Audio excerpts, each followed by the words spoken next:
ഞാൻ ഈ നമ്മുടെ ഇദ്ദേഹമില്ലേ PK കൃഷ്ണദാസ് അദ്ദേഹത്തിന്റെ മകളുടെ കല്യാണത്തിന് വരണം എന്ന് പറഞ്ഞിട്ട് ഫോണിൽ വിളിച്ചിരുന്നു.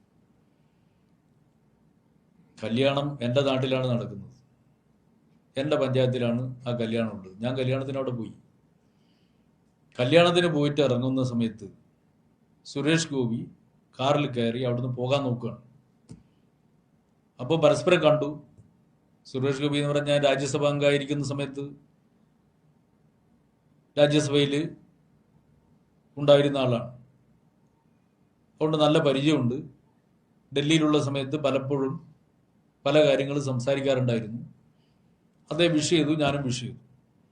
അപ്പോൾ വിഷ് ചെയ്തപ്പോൾ ഞാൻ അടുത്ത് പോയി ഒന്ന് കൈ കൊടുത്തു.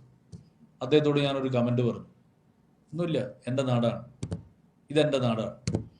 അപ്പോൾ അദ്ദേഹം പറയാണ്, എൻ്റെ ഈ നാടാണ്, ഞാനിങ്ങ് എടുക്കാൻ പോവാണ്. യഥാർത്ഥത്തിൽ ഞാൻ ആ സമയത്ത് മനസ്സിൽ വിചാരിച്ചതാണ്, ഇതിനെന്തെങ്കിലും തിരിച്ച് രണ്ട് വർത്താനം പറഞ്ഞാലോ ഞാൻ ചിന്തിച്ചാണ്. പിന്നെ വിചാരിച്ച അതുപോലെ ഞാനാവണ്ടെന്ന് കരുതി. എനിക്ക് പറയാൻ അറിയാത്ത ആളൊന്നും അല്ലല്ലോ ഞാൻ, പറയേണ്ടത്. ഞാനങ്ങ് ചിരിച്ചു വിട്ടു. സാധാരണ ഒരു കല്യാണത്തിൻ്റെ ഇടയ്ക്ക് അമ്മാതിരി ഒരു വർത്താനമൊന്നും പറയാൻ പാടില്ല, ഒരു ഔചിത്യത്തിൻ്റെ പ്രശ്നമാണ്. കൃഷ്ണദാസിന്റെ അതിഥിയായിട്ട് അദ്ദേഹം വിളിച്ചിട്ടാണല്ലോ ഞാനവിടെ പോകുന്നത്. ഞാനവിടെ പോവുക, പോയിട്ട് ഇദ്ദേഹത്തെ കണ്ടപ്പോൾ അതേ കാറിലിരിക്കുകയാണ്.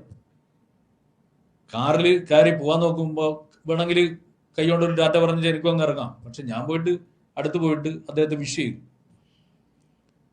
അപ്പോൾ വിഷ് ചെയ്തപ്പോൾ അദ്ദേഹം അങ്ങനെ ഒരു വാക്ക് പറയേണ്ട കാര്യം ഉണ്ടായിട്ടില്ല. വേണമെങ്കിൽ എനിക്ക് പറയാം, താൻ പൊക്കിയാലൊന്നും ഈ നാട് പൊങ്ങൂല എന്ന് വേണമെങ്കിൽ എനിക്ക് പറയാം. പക്ഷെ എൻ്റെ ഔചിത്യം കൊണ്ട് ഞാനൊന്നും പറഞ്ഞില്ല. ഇതാണ് യഥാർത്ഥത്തിൽ ഉണ്ടായ സംഭവം. പക്ഷെ എന്താ പ്രശ്നം?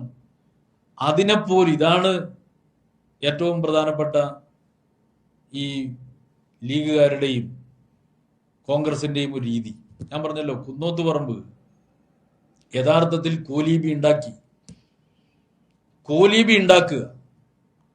എന്നിട്ട് മറ്റുള്ളവരുടെ മേലെ BJPയുമായിട്ട് കോംപ്രമൈസ് ചെയ്യുന്നുവെന്ന് പ്രചരിപ്പിക്കുക, വർഗീയ പ്രചരണം നടത്തുക, എന്നിട്ട് മറ്റുള്ളവർ വർഗീയ പ്രചരണം നടത്തുന്നുവെന്ന് പ്രസംഗിക്കുക.